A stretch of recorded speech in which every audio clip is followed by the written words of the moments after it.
हम शंका समाधान के इस सत्र को प्रारंभ करें उसके पूर्व यहां पर हम आमंत्रित कर रहे हैं हमारे बीच भोपाल से कवि चंद्रसेन जी हैं कि वे पधारें।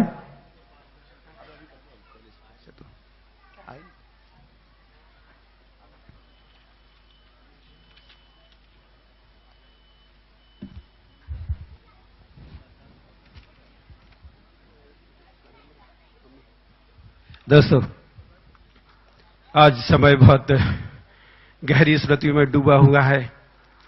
सूरज आज थोड़ा सा उदास घर लौटा होगा, क्योंकि पिछले 8 दिन से जो कुछ देख रहा था आज वो कुछ कम है, पर स्मृतियां बहुत हैं। हमारे बीच देश के मूर्धन्य विद्वान बाल ब्रह्मचारी अशोक भैया जी, जिनके नेतृत्व में, जिनके आचार्यत्व में ये सब काम संपन्न हुए हैं, मैं चाहूंगा एक बार जोरदार तालियां बजाकर उनका स्वागत करें। और विनती करूंगा आयोजन समिति की तरफ से इस सौधर्मेंद्र श्री निर्मल जी झाजिरी, हरकचंद जी साहब झाजिरी, हमारे लोकेन जी कोलकाता भी आकर सम्मान करें। हमारे भैया ले लो क्या दोस्तों, बहुत संकोची अद्भुत है दोस्तों, जिन्होंने इस परंपरा में विश्वास जगाया लोगों में। बहुत कम लोग हैं इस देश और दुनिया में जो निस्वार्थ मन से ऐसी ईश्वर की आराधना में निमग्न होते हैं। लंबे समय से परम पूज्य मुनि श्री प्रमाण सागर जी महाराज की छाया बनकर वे निरंतर आगे बढ़ रहे हैं। दोस्तों, आपकी तालियां थोड़ी सी जोरदार होती तो बहुत अच्छा। और एक इसके पहले एक सम्मान शीतल दोषी का हुआ, महाराज श्री, अद्भुत परिवार है वो पूना का। उनकी बेटियां, उनके बेटे आसपास कहीं भी 50 किलोमीटर में महाराज श्री हो तो सैटरडे और संडे को सब सामान लेके आहार दान के लिए चले जाते महाराज। ऐसे सम्मान के लिए उनके लिए एक बार पुनः उस बात के लिए जोरदार थे। बड़ी एमटेक तक बेटी पढ़ी है और बेटा भी एमटेक कर लिया महाराज श्री। और मैं निवेदन करूंगा दोस्तों, हिंदुस्तान की बेमाएं जिन पर हिंदुस्तान राज करता है, तो आए तो भैया, अरे भैया की सामग्री, आपकी शुभकामनाएं बहुत जरूरी हैं दोस्तों। बाकी तो वो कुछ लेते नहीं है, कुछ नहीं लेते, तिलक और श्रीफल। आइए तालियों का तिलक जब तक हम लगाए उनके माथे पर, जिन्होंने हमारी इस यात्रा को बहुत सानंद यहां तक पहुंचाया है। बाल ब्रह्मचारी अशोक भैया 10 प्रतिमा के व्रत हैं और आचार्य भगवंत के निकट होने का जिन्होंने गौरव अर्जित किया। बुंदेलखंड के छोटे से गांव लुधौरा से निकलकर हिंदुस्तान को आज उन्होंने गौरवान्वित किया है। ये राजस्थान का छोटा सा गांव जहां बहुत बड़ा उत्सव हुआ, बड़े दिल के लोग हैं और देश भर के लोग यहां पहुंचे हैं। आइए निर्मल जी, श्रीफल और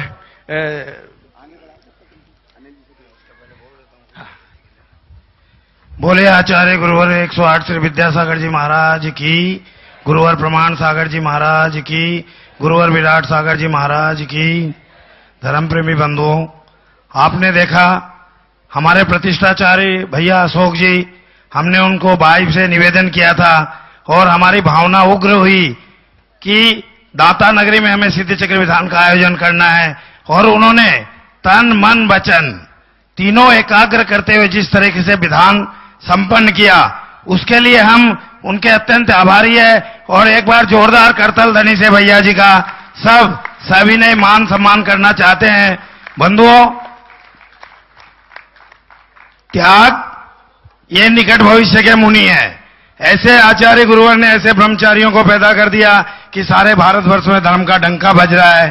प्रतिमाधारी है और गुरुओं के साथ ही रहते हैं और इनके सानिध्य में हमें इतना बड़ा सौभाग्य मिला कि खुद तो सिद्धि चक्र की आराधना करते हुए हमें भी आराधना करें। तो समय हम बार बार दाता समाज और स्पेशल मेरी तरफ से बहुत बहुत उनको ये कर रहे हैं।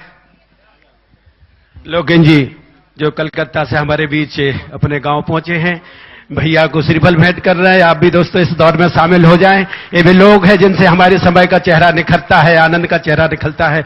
और मैं विनती करूंगा, हमारे बीच एक ऐसी शख्सियत मौजूद हैं जिन पर हम नाज करते हैं, आने वाला समय जिन्हें बधाई देता रहेगा।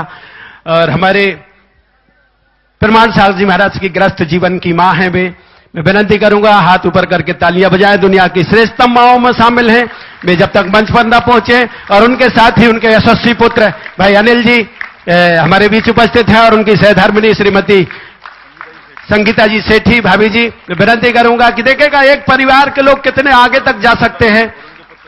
और उनके पुत्र अंशुल, 3 पीढ़ियों के लोग एक साथ जहां सम्मानित हों दोस्तों, तो गौरव होता है। इतनी पवित्र मंच पर आपकी तालियों की आवाज पूरा देश सुन रहा है, दोस्त दुनिया के लोग सुन रहे हैं। और ये सोहिनी देवी जिन्होंने हजारीबाग की इस खुशबू को हिंदुस्तान तक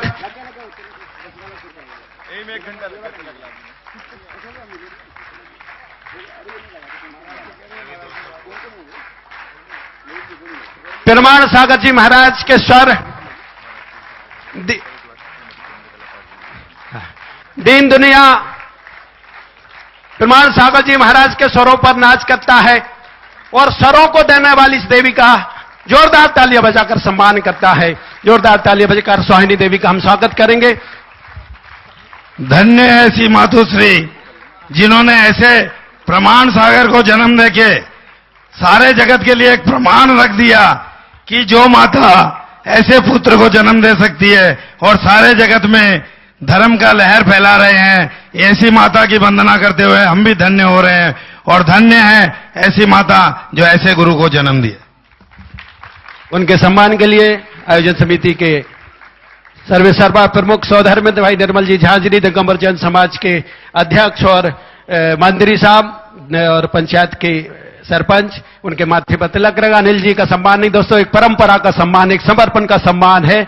और कम उम्र में जिन्होंने अपने जीवन को बहुत परिवर्तित किया, और प्रमाण सागर जी महाराज ने लाखों लोगों को परिवर्तित किया। ऐसे परिवर्तन के समय में तालियां थम जाएं तो ठीक बात नहीं होगी दोस्तों। ये हमारे पास कुछ नहीं है, एक कुछ नहीं लेते दोस्तों, पर हमारे पास ये स्मृति चिन्ह है जो तालियों का है।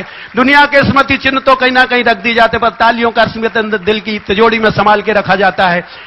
और जो किनारे तक लगा दे मातू ऐसी नाव है, जो किनारे तक लगा दे मातू ऐसी नाव है जहां सबको शरण ऐसा अनूठा गांव है। अंधियारों के डूबे शहर में है सुबह की रोशनी, कड़कड़ाती ठंड में तू भोर जैसे गुनगुनी, ग्रीष्म ऋतु में जो शरद में धूप है और ग्रीष्म ऋतु में छांव है। मां रे मां नहीं परमात्मा की नाव है, परमात्मा की नाव को पार लगा देने वाले ऐसे लोग हमारे बीच उपस्थित हैं। उनका आयोजन समिति की श्रीमती प्रमला कासलीवाल और अब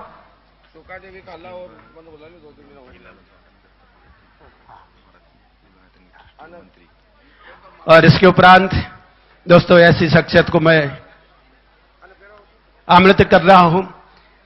चिरपरिचित चेहरा, सरल जीवन, बहुत सुसंपन्न परिवार की बहू और गुणायतन की उपाध्यक्ष मंत्री, और दोस्तों जिनका समर्पण, जिनके गुरु भक्ति देखते ही बनती है, विव्रती है, श्रीमती चंद्रकला जी पाटनी। मेरी आवाज सुने कृपया। और ये जो जिसमें 8 दिन का अद्भुत उत्सव हुआ सिद्धों के घर पहुंचने का, उसके पंडाल का उद्घाटन जिन्होंने किया दोस्तों, आइए हम तालियों का एक बार पुनः उद्घाटन करें। एक अद्भुत शख्सियत जिनके लिए मेरे पास शब्द कम पड़ जाते हैं। महिलाएं जो घर को घर बनाती हैं, महिलाएं जो स्वर्ग धरती पर लाती हैं, महिलाएं जो संवेदना की पाती है, जो धरोहर ताती है दोस्तों, जिनके आने से दूर होती है समय की उदासी, उन्हीं महिलाओं की प्रतिनिधि है चंद्रकला जी रांची। जोरदार तालियां बजाकर रांची की जिसे बहू का हम स्वागत करें।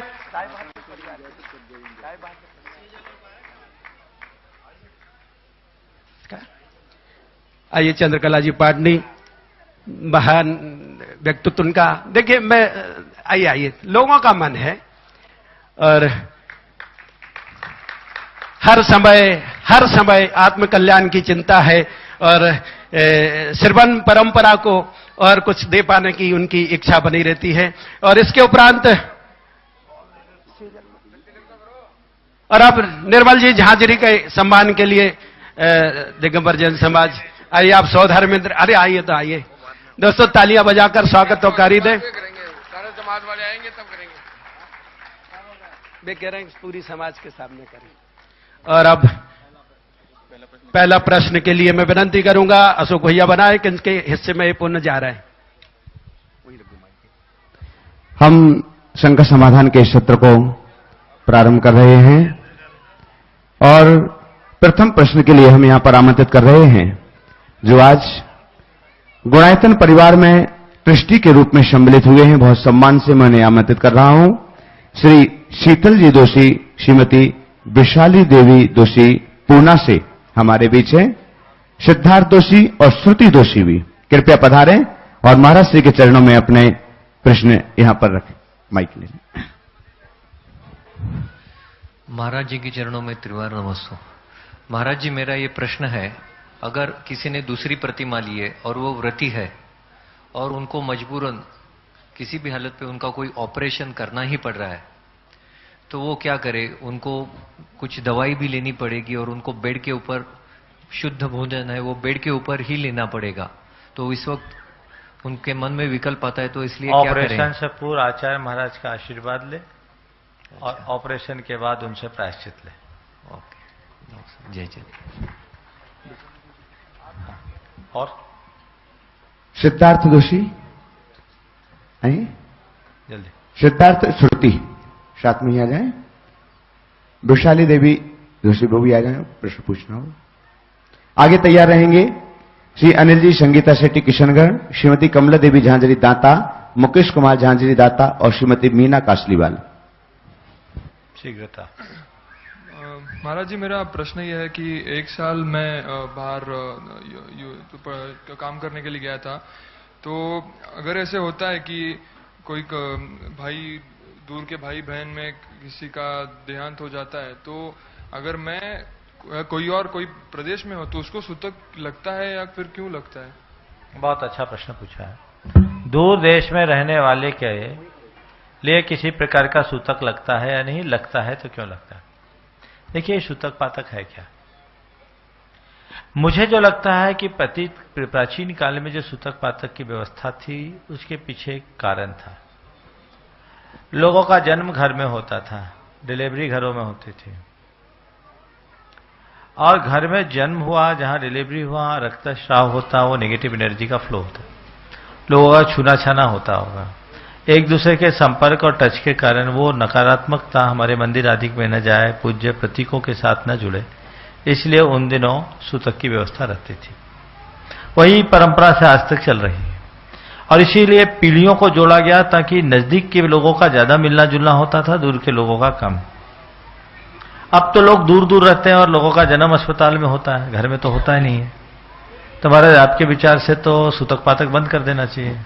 मैं कहता हूं बिल्कुल नहीं करना चाहिए, बल्कि मैं ये कहूंगा कि आज के समय में सूतक पातक ही एक ऐसा माध्यम है जिससे आपको अपने खानदान की जानकारी मिल जाती है। इसलिए जैसा चल रहा है चलते रहना चाहिए। श्रुति दोषी पूना।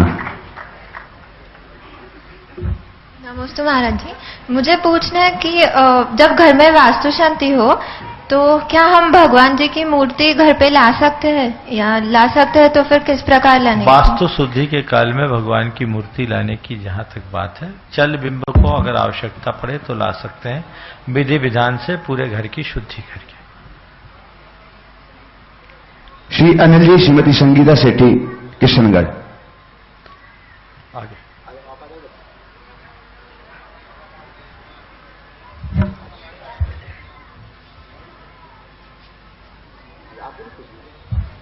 नमस्ते महाराज जी।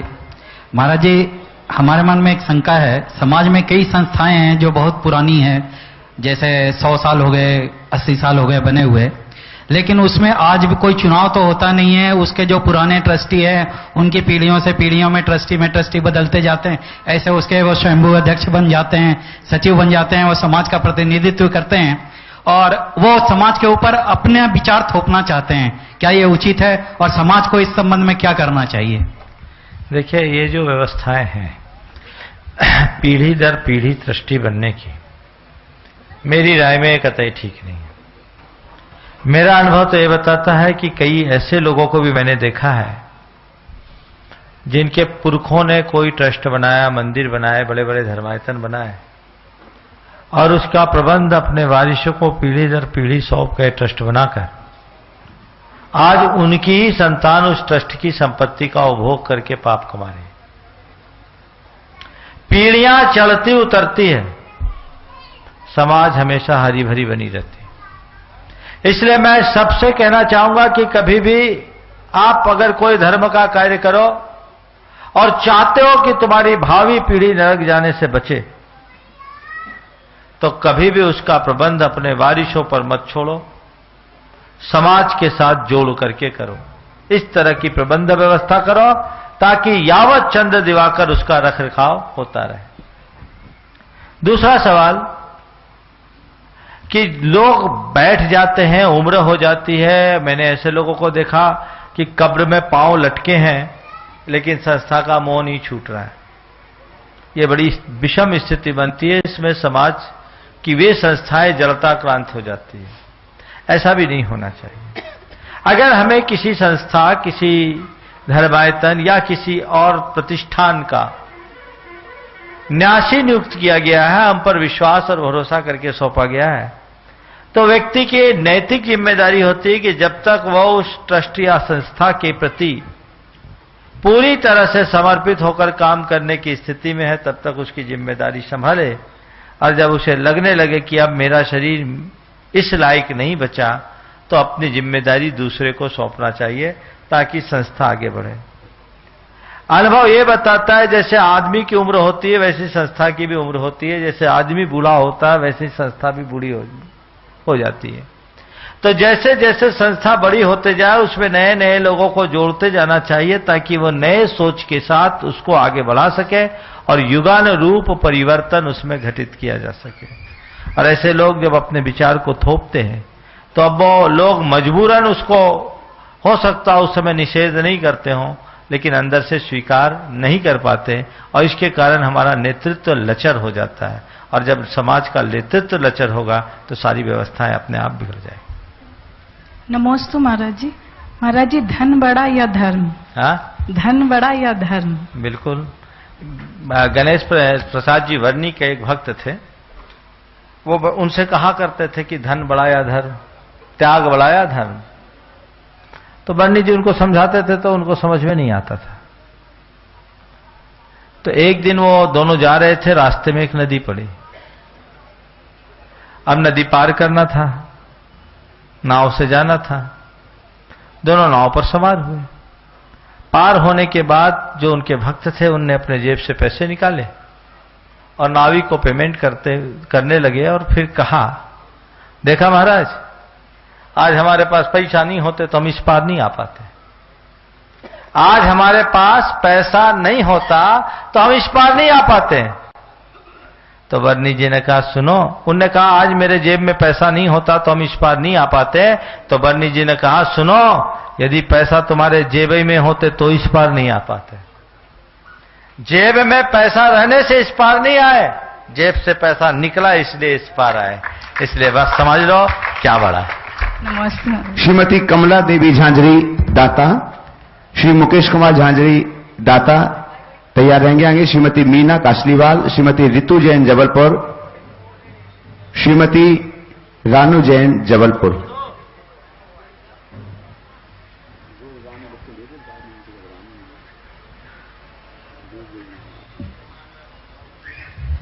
नमस्ते महाराज जी।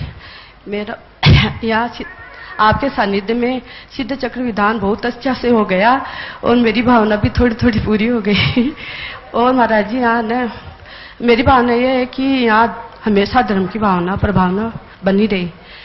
और यहाँ के लोग बोलते हैं कि यहाँ कोई प्रतिमा जी है, तो कब निकलेगी, किससे हाथ से निकलेगी, वो बताओ। कहाँ प्रतिमा जी? हम तो आज पहली बार सुने हैं। चलो ये शंका समाधान का विषय नहीं, आगे चलो। ठीक, नमस्ते।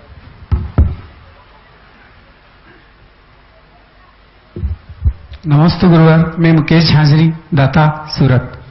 मेरा प्रश्न यह है कि मानस्तंभ की सीढ़ियां फिक्स की जा सकती है क्या? मैंने पहली बार देखा। इससे मानस्तंभ की शोभा भी दब रही है। ये अगर देखा जाए तो ठीक नहीं।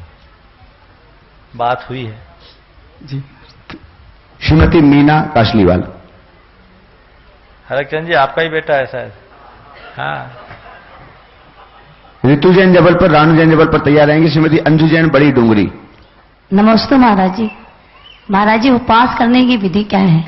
और उपवास करते हैं तो अन्न जल कब से त्याग करना चाहिए और मंजन करना चाहिए? उपवास करने की सबसे उत्तम विधि तो यह है कि पहले दिन एकासन करो, भोजन पानी कर लो और त्याग कर दो और फिर उसी दिन से अपना धर्म ध्यान में लग जाओ। दूसरे दिन पूरे दिन अपना समय मंदिर में बिताओ, पूजा पाठ में, स्वाध्याय में, सामायिक में, धर्म के चिंतन में। और तीसरे दिन भी पूजा पाठ करने के बाद अगर साधु की आहार हो तो आहार दे के, नहीं तो आहार बिला टाल के एक टाइम भोजन करो। इसको बोलते हैं प्रोस्थोपवास। ऐसा नहीं कर सको तो एक दिन पहले सूर्यास्त से 2 घड़ी पूर्व तक जो कुछ लेना है ले लो और उसी समय कुल्ला करके अपना प्रत्याख्यान कर दो। धर्म ध्यान में लग जाओ, भोजन की कथा भी फिर न करो। दूसरे दिन पूरा समय भगवान की पूजा पाठ, भक्ति, स्वाध्याय, सामायिक सत्संग में बिताओ। दिन निकालो, रात्रि निकालो, अगले दिन पूजा पाठ करके आप अपने उपवास को तोड़ो। और उपवास वाले दिन मंजन कर सकते हैं क्या? नहीं करना चाहिए। चलिए, कुल्ला भी नहीं, कुछ नहीं। ऋतु जैन, जबलपुर।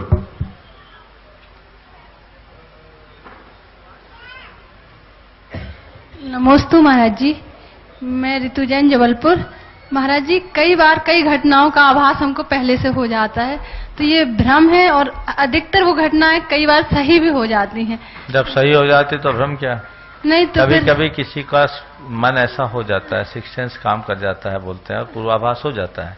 तो पूर्वाभास हो जाए तो घबराई नहीं, सावधान हो जाइए। रानू जैन, जबलपुर। नमोस्तु महाराज जी, मैं श्रीमती रानू जैन, जबलपुर से, शैपरा भिटोनी से।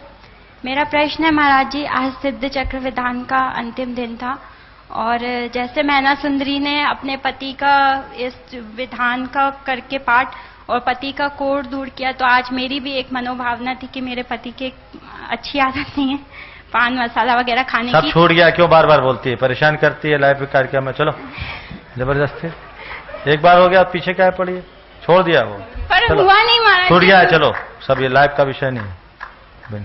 नमोस्तु महाराज। श्रीमती अंजू जैन, बड़ी डुंगरी।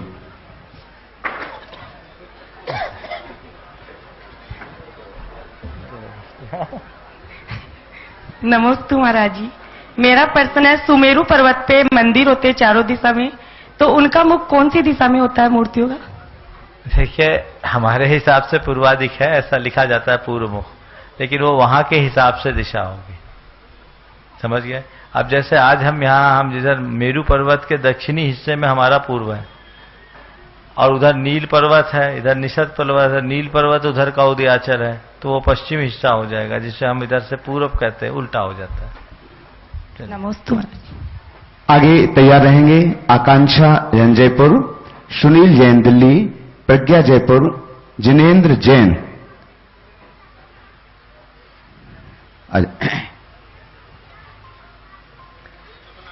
थोड़ा शीघ्रता करिए। नमोस्तु महाराज जी, नमोस्तु महाराज जी, नमोस्तु महाराज जी।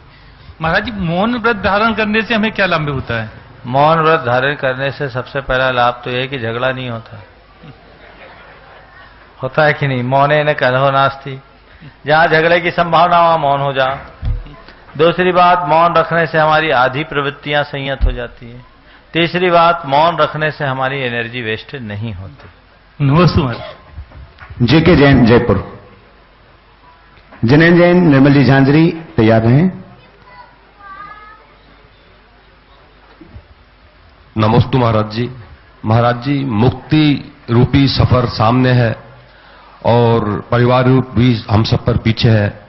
यदि रुकता हूं तो सफर छूटता है और चलता हूं तो परिवार छूटता है, और मुझे मंजिल पाने की हसरत भी है और परिवार से मोहब्बत भी है। क्या करूं? ये तो ऐसा ही हो गया कि हम भोजन भी करें और उपवास भी हो जाए, न भूतो न भविष्यति। फिर भी क्या करें महाराज? एक ही बात है, एक से प्रेम करो, दूसरा अपने आप छूट जाएगा। यदि तुम्हें मुक्ति प्यारी है ना, तो परिवार से पीठ फेरना हो, परिवार से मुंह फेरना होगा, उस तरफ पीठ करना होगा। और जब तक तुम परिवार की तरफ मुख रखोगे, मुक्ति की तरफ पीठ बनी रहेगी। पीठ से कभी मंजिल तक नहीं पहुंचा जा सकता। नमस्ते महाराज। आकांक्षा जैन, जयपुर। नमस्ते महाराज जी।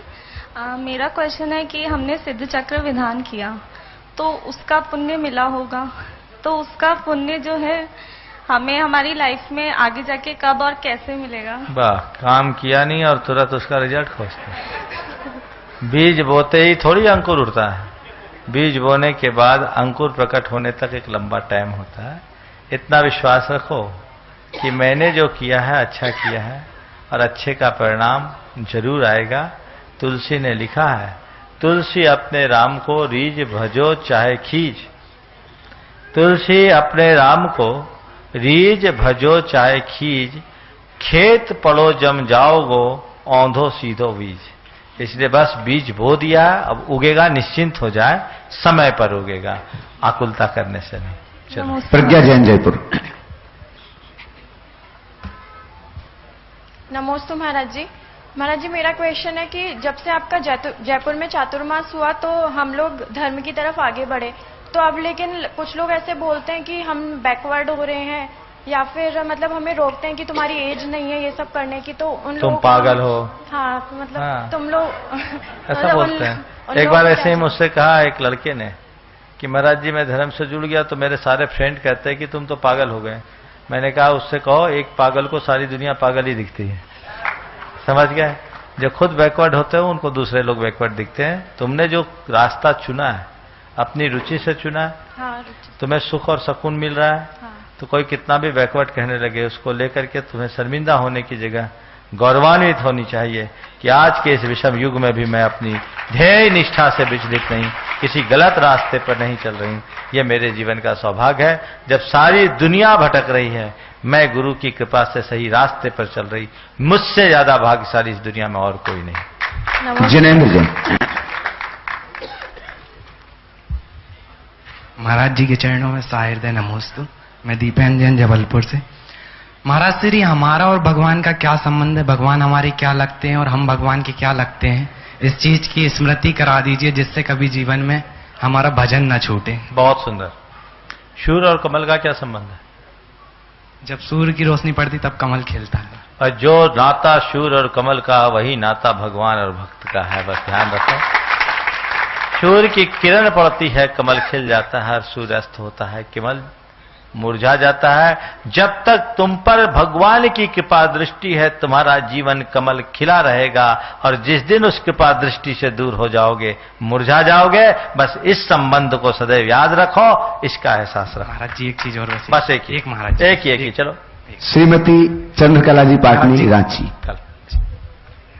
हाँ आओ। जिनेंद्र कौन है? चलो। हाँ, युवा लोग ढीले ढीले, फास्ट आओ। नमोस्तु महाराज जी। महाराज जी, मेरा प्रश्न ये है कि हमारा दिमाग बिजनेस की ओर तो फिर भी चलता रहता है, लेकिन धर्म की ओर हम दूर भागते रहते हैं कई बार। ऐसा क्यों होता है? देखो, एक एज है, इस एज में नए नए उन्मेष जागृत होते हैं, और आज का जो युग है वो आर्थिक प्रतिस्पर्धा का युग है। पैसा लोगों के जीवन की प्राथमिकता हो गई, और जब पैसा प्राथमिकता हो गई और पैसा का प्रभाव भी लोग देखते हैं तो लोगों का ध्यान पहले पैसे की तरफ चला जाता है।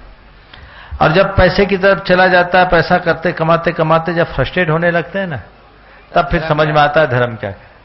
आप प्राय धर्म सभाओं में देखोगे 45 से ऊपर के लोग ज्यादा मिलेंगे, 45 से नीचे वाले कम।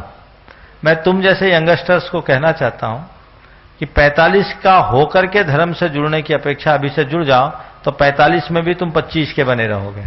तुम्हारे अंदर वैसी एनर्जी रहेगी, वैसी स्फूर्ति रहेगी। लोग बहुत जब टूट जाते तब समझ में आता है कि पैसा का भूत कितना खतरनाक होता है। अपनी प्राथमिकताएं सुनिश्चित करो, पैसा कमाओ। पैसा तुम्हारे जीवन के निर्वाह का साधन है, साधन नहीं। वो तुम्हारे जीवन का रास्ता है, मंजिल नहीं। पैसा कमाओ, पैसे के पीछे पागल मत हो। पैसा उतना ही कमाओ जिससे तुम्हारे मन की मस्ती खंडित ना हो, शरीर का स्वास्थ्य प्रभावित ना हो, और परिवार का प्रेम सुरक्षित बना रहे। बस उतना पैसा कमाओ और अपने मन को भगवान के साथ रिचार्ज करते जाओ। आज तुम बढ़ रहे हो, बहुत तेजी से बढ़ रहे हो, बाद में रिवर्स आओगे। एक युवक अपनी गाड़ी तेज गति से ले जा रहा था, एक साइन बोर्ड मिला, आगे रास्ता खराब है, सावधान। उसने रास्ते को देखा, एकदम सपाट रास्ता, पता नहीं किस पागल ने इस बोर्ड को लगा दिया है। उसने उस साइन बोर्ड के नोटिस को इग्नोर किया, गाड़ी आगे बढ़ा दिया, 10-20 किलोमीटर आगे बढ़ा। आगे देखा, एक पुलिया टूटी हुई थी, ब्रेक था, उस तरफ जाने का कोई रास्ता नहीं था, बीच में कोई डायवर्सन नहीं, अब रिवर्स करने के अलावा और कोई रास्ता नहीं था। गाड़ी रिवर्स करके आया, लौट कर आया, उसी बोर्ड के बैक साइड में उसने देखा, उसमें लिखा था, आखिर लौट कर आना पड़ा ना। तो भाई 10-20 किलोमीटर आगे जाकर लौटने की अपेक्षा अभी जो तुम्हें साइन बोर्ड दिखाया जा रहा है, सावधान, पहले से ही लौट जाओ, आगे रास्ता खराब है। चंद्रकला जी, पाटनी, रांची। नमस्ते महाराज श्री। महाराज श्री, कई जैन लोग भी हेल्थ मेंटेन करने के लिए सुबह सुबह पानी में शहद घोल करके पीते हैं, तो ऐसा करना क्या उचित है? देखो, शहद कभी भी नहीं घोलना चाहिए। शहद तो जीव की उगाल है, घोर जीव हिंसा है। एक बूंद शहद में 7 गांव जलाने का पाप लगता है। कुछ लोग अहिंसक शहद, तथाकथित अहिंसक शहद, जो मधुमक्खियों को उड़ाने के बाद तैयार किया जाता है, ये ठीक नहीं है, क्योंकि उसमें भी वो मधुमक्खियों की उगाल है, उसमें बहुत सूक्ष्म जर्म्स होते हैं। कितना भी स्वास्थ्य के लिए कहा जाए, आप इसका प्रयोग न करें। अन्य प्रकार का प्रयोग कर सकते हैं, चाशनी का प्रयोग कर सकते हैं। केवल गर्म पानी पीने वाले भी अपने स्वास्थ्य का लाभ ले सकते हैं। निर्मल जी, झांझरी, दाता। आगे तैयार रहेंगे लोकेन, कोलकाता, हितांश जैन, जयपुर, दिलीप शेट्टी, सीकर, मुकेश झांझरी, दाता, नविता झांझरी, दाता, रुचि शेट्टी, सीकर। महाराज श्री नमोस्तु। आपका सानिध्य मिला, सानंद सिद्ध चक्र विधान संपन्न हुआ। ये इस धरती की बरगना है या कहाँ का पुण्य है, कैसे है, कहाँ रहते हैं और कहाँ आके इसकी रचना हुई और सानंद संपन्न हुआ, तो इसमें क्या क्या पुण्य किसका किसका काम करता है? अरे इतना जोड़ घटाओ में काहे लगे हो? ये सोचो कि पुण्य था सो मिल गया, आम खाओ, पेड़ गिनने से क्या फायदा। आपका सानिध्य मिला, बहुत अच्छे से संपन्न हो गया। अभी सायंकालीन आरती के लिए हमने निवेदन नहीं किया, सभी जितने यहाँ भाई बहन बैठे हैं हमारे निवास में अवश्य पधारते हुए, आज लास्ट आरती है, अवश्य पधारते हुए आरती का आनंद। लोकेन जी, कोलकाता। गुरुवर के चरणों में सत नमोस्तु। सपना जो साकार हुआ, गुरुवर दाता पधारे हैं, श्री सिद्ध चक्र मंडल विधान हुआ, जगे भाग्य हमारे हैं। गुरुवर, श्री सिद्ध चक्र मंडल महाविधान भव्य रूप से यहाँ पर संपन्न हुआ, उसमें भाव में बहुत सी विशुद्धि आई, वो विशुद्धि किस तरह से बरकरार रहे, ये आपसे मार्गदर्शन चाहते हैं। बस अपनी बैटरी को डिस्चार्ज मत होने दो। जो इन दोनों पढ़ा और सुना है, सीखा है, उसको निरंतर गुनते रहो, जीवन का पथ प्रशस्त होगा। नमस्कार। हितांश जैन, जयपुर।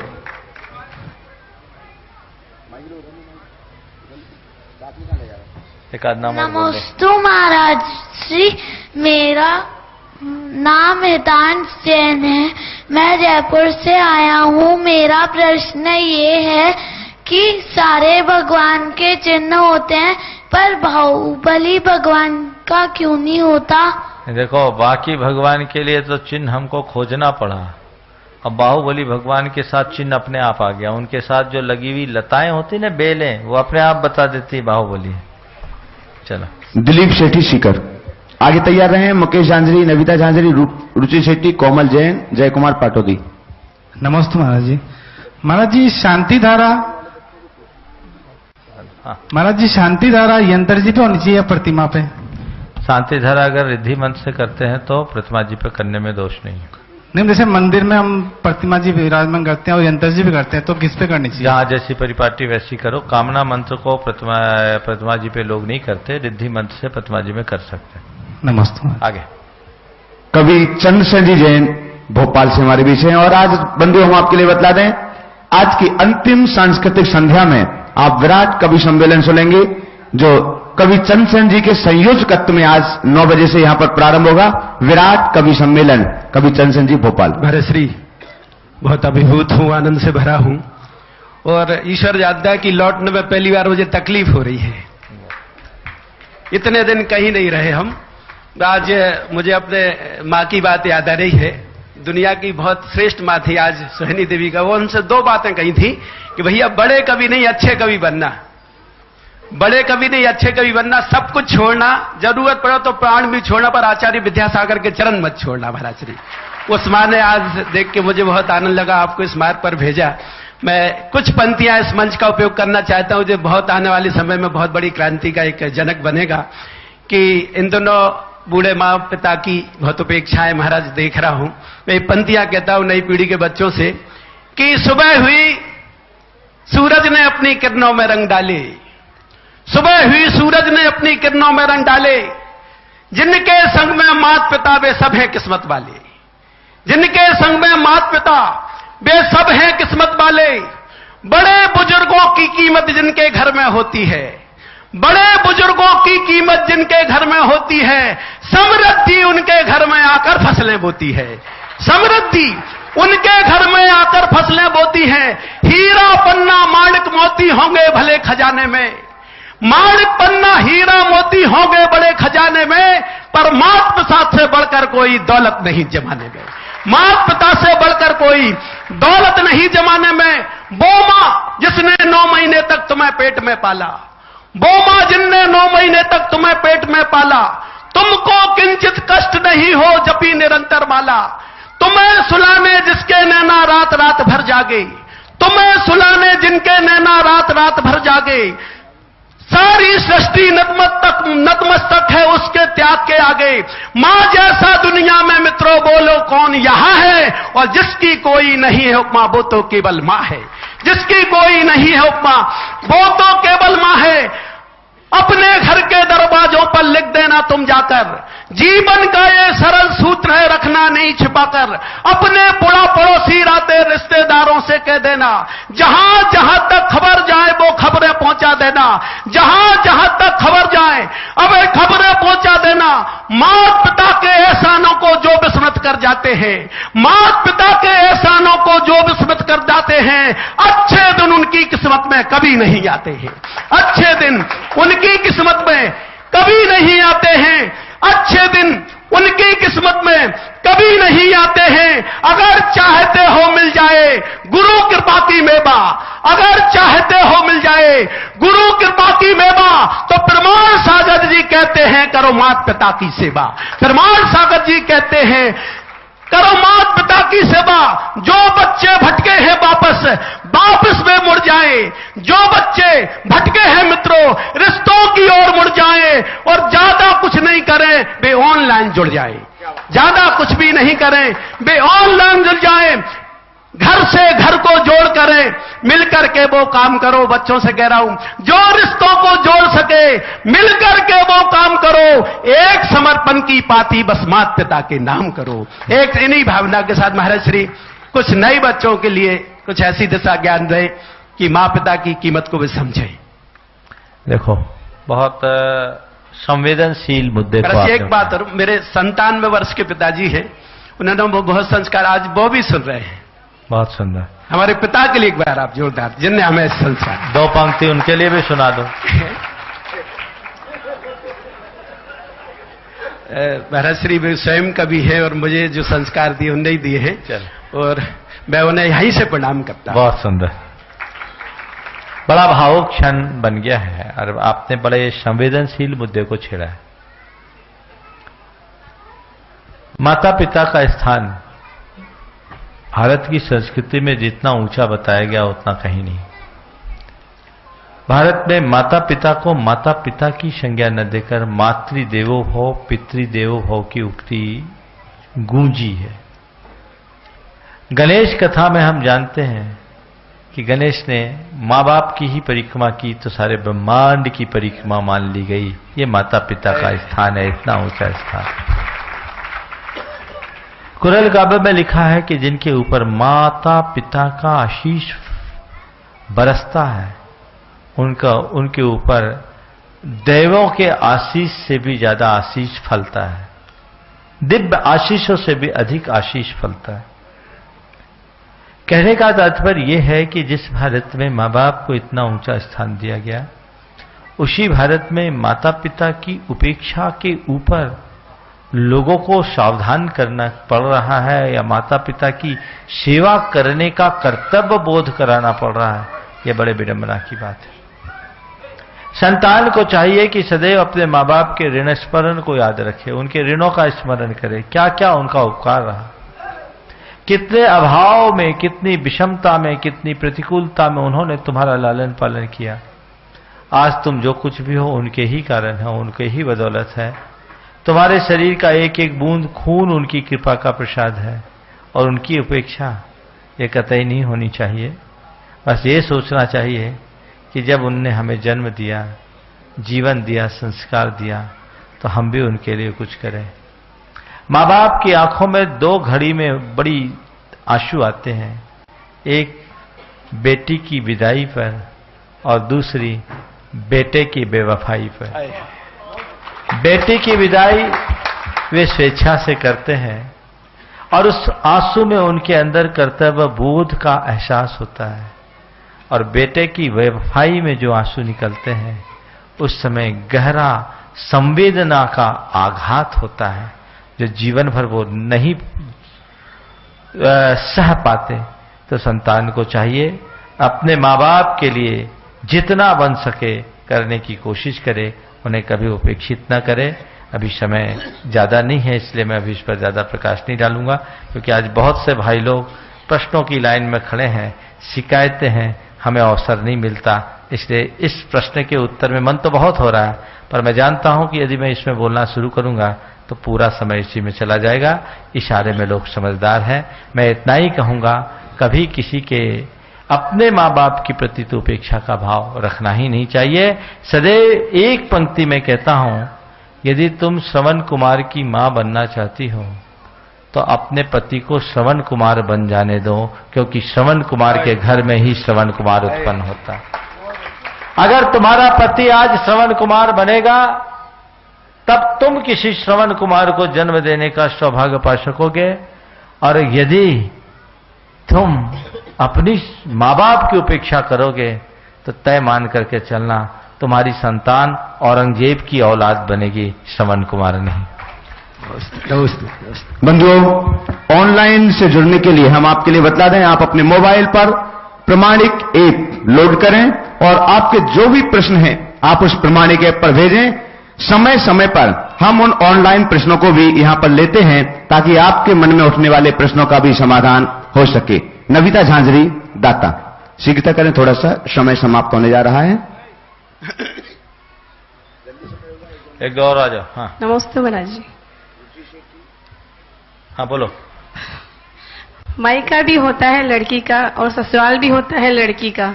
मायका कहता है पराया धन है लड़की, और ससुराल कहता है पराया घर की है लड़की। हाँ। तो किस घर की होती है लड़की? एक बार ऐसा हुआ,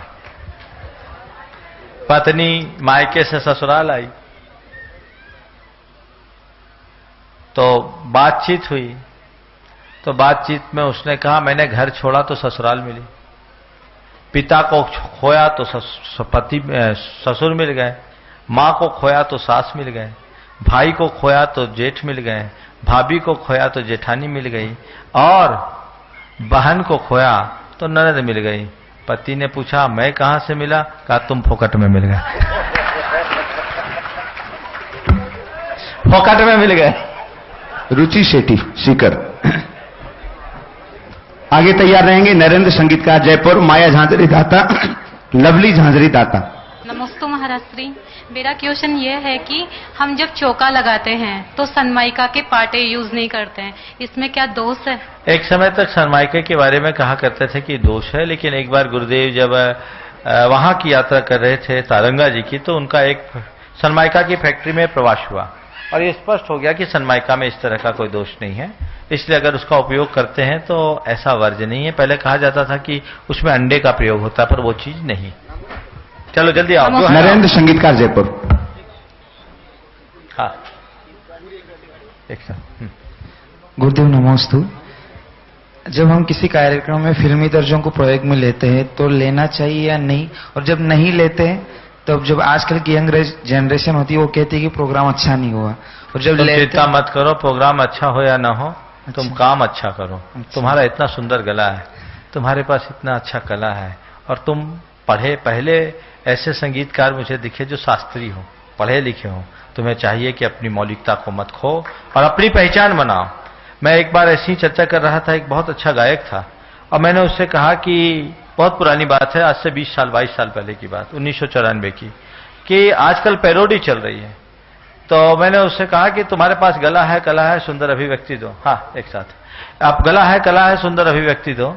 तो कहा कि महाराज आजकल लोग वो ही पसंद करते हैं। तो मेरे बगल में एक प्रोफेसर बैठे थे, उसने कहा महाराज जी हम आपके हैं, कौन ने ये बता दिया कि लोग क्या पसंद करते हैं। मैंने कहा क्या मामला है? बोले बहुत दिनों बाद एक ऐसी पिक्चर आई है जिसे लोग पूरे परिवार के साथ बैठ करके देख सकते हैं और आज की तारीख में सुपर हिट पिक्चर है। तो मैं तुमको यही कहता हूं, सूरज बढ़ जाता के राह पर चलो और बाकी लोगों के रास्ते पर नहीं, अपनी मौलिक पहचान बनाओ। Thank you. जोरदार तालियां बजाएं आपके इस विधान में। उन्होंने संगीत के स्वर यहां पैदा किए हैं। लवली झांझरी दाता। नमोस्तु महाराज जी, मेरा नाम उन्नति जैन, मैं दीमापुर से आई हूँ। मेरा प्रश्न ये है कि जब हम हमारे मोबाइल में भगवान के पिक्चर्स या भगवान के सॉन्ग्स रखते हैं तो उसे डिलीट करते हैं तो हमें पाप मिलते हैं कि? उसको क्या किया करो, फाइल को खोल करके डिलीट मत करो, फाइल ऑफ करके डिलीट करो। ठीक है, चलो। माया झांझरी दाता। अरे मालथन के लड़कों के एक साथ बुला लो। नमोस्तु महाराज जी। महाराज जी आज 1000 अर्घ चढ़े। हाँ बोलो। महाराज जी आज 1000 अर्घ चढ़ाए, 1008 अर्घ चढ़ाए भगवान के। 1024 1008 24 तो, लेकिन 1008 आते हैं। हाँ। तो महाराज जी ये अर्घ किसने मतलब नाम किसने बनाए? ये भगवान के 1008 नामों का स्मरण किया था इंद्र ने जब भगवान का जन्म कल्याण किया। मतलब सौधर्म इंद्र तो 1008 नेत्रों से कैसे देखता है? वो जब सौधर्म इंद्र बनोगे तो पता चलेगा। आ जाओ मालथन के सारे। हम यहाँ पर आमंत्रित कर रहे हैं प्रश्नों के लिए, तो उनके पास समय नहीं है, बहुत लंबी श्रृंखला है, लेकिन इन बच्चों के लिए जोरदार तालियां। मालथन से सेवा दल के साथी आए थे और विधान में संपूर्ण व्यवस्थाएं। थोड़ा सा लाइन से खड़े हो जाएं, सभी के चेहरे दिख जाएंगे आपके घर पर, ऐसे खड़े हो। ये बच्चे हमारे समाज के बच्चे जिनने अपना कुछ पढ़ने वाले बच्चे, कुछ कारोबार करने वाले बच्चे, लेकिन धर्म के कार्य में सम्मिलित, नीचे 3 लाइन लगा लो, अपनी सहभागिता देने के भाव से यहाँ आए हैं जी। आप सबको इनका जोरदार स्वागत करना चाहिए, अनुमोदना करनी चाहिए, ताकि इनको भी अच्छा लगे और इनके माँ बाप को भी अच्छा लगे कि ये बच्चे अच्छा कार्य करने के लिए गए और अच्छे लोग इससे अच्छी प्रेरणा ले सके। एक जन एक प्रश्न कर लो। मेरा प्रश्न है, हाँ, हम मंदिरों में पंखे क्यों लगाते हैं जबकि हमें पता है इससे जीव हिंसा होती है, और हम मंदिर 5 से 10 मिनट के लिए जाते हैं, तो क्या हम 5 से 10 मिनट के लिए बगैर पंखे के नहीं रह सकते? बिल्कुल सही सुझाव है। तुम जैसे युवाओं को ये उपक्रम करना चाहिए और मंदिरों में यथासंभव पंखा नहीं लगाना चाहिए और मंदिर ऐसा बनाना चाहिए कि पंखे की जरूरत ही ना पड़े। चलो। नमोस्तु महाराज। हाँ पूछो। नमोस्तु महाराज श्री, मैं प्रांशु जैन मालथन से। मेरा प्रश्न है, आदिनाथ भगवान की लेंथ मतलब 500 धनुष बताई जाती है हमारे लिए, तो क्या प्रजा की भी इतनी 500 धनुष मतलब 3000 फीट होता है, इतनी लंबाई थी? हाँ, उस समय सब एक साइज के होंगे, नहीं तो फिर आदिनाथ भगवान तो अकेले होते तो सबसे अस्पष्ट हो जाते, गड़बड़ हो जाते, लेकिन एवरेज हाइट होती हो। लेकिन हमें सुनने में आता है कि हमारे पूर्वज तो बंदर थे। वो बहुत साइंस की बातें हैं, वो भी सब कल्पना गलत है। हाँ, धर्म की स्थिति से ठीक नहीं। चलिए, ऑनलाइन भेलसी के युवा साथी भी अगर यहाँ कहीं मेरी आवाज सुन रहे हो तो वे भी मंच तक यहाँ पहुंच सकते हैं। महाराज श्री निधि जैन शिवरामपुर दमोही से पूछ रही हैं, मुनिश्री जी को नमोस्तु। मेरा प्रश्न यह है कि एक सकारात्मक लक्ष्य को पाने हेतु आई चुनौतियों का सामना हम कैसे करें, जबकि चुनौती पैसों की समस्या जैसे रूप में हो और साथ ही अन्य सामान्य रूप में भी हो। आत्मविश्वास से लबरेज रहें, सकारात्मक सोचें, अपने लक्ष्य के प्रति अडिग बने रहें, कड़ी मेहनत करें, कैसी भी चुनौतियां हों पार हों। मैं तो कहता हूं कोई भी चुनौती हो उसे एक चैलेंज के रूप में लेना चाहिए और अपनी दृढ़ निष्ठा के बल पर उसे उपलब्धि के रूप में परिवर्तित कर देना चाहिए। निश्चित आप अपनी चुनौती को उपलब्धि में बदल सकते हैं, बशर्ते आपके अंदर का आत्मविश्वास, लगन, निष्ठा और कड़ी मेहनत हो। इस प्रकार आज के शंका समाधान के सत्र को परम पूज्य टाइम है, चलो हाँ पूछो। महाराज श्री आदेश जैन अहमदाबाद गुजरात से पूछ रहे हैं ऑनलाइन, मुनि श्री को मेरा सशक्त नमन। मेरा क्वेश्चन ये है कि बिल्ली रास्ता काट जाती है तो रुकना चाहिए या नहीं? एक बार ऐसा हुआ, एक आदमी था और जाने वाला था, हम बोले भैया मत जाओ, 1 दिन का कार्यक्रम और रुक जाओ। नहीं महाराज जरूरी चले गया। थोड़ी देर बाद वो वापस आ गया। हम बोले क्या बात है भाई, तुम तो जा रहे थे, कह रहे थे जल्दी वापस क्यों आ गए? बोले क्या करें महाराज, रास्ते में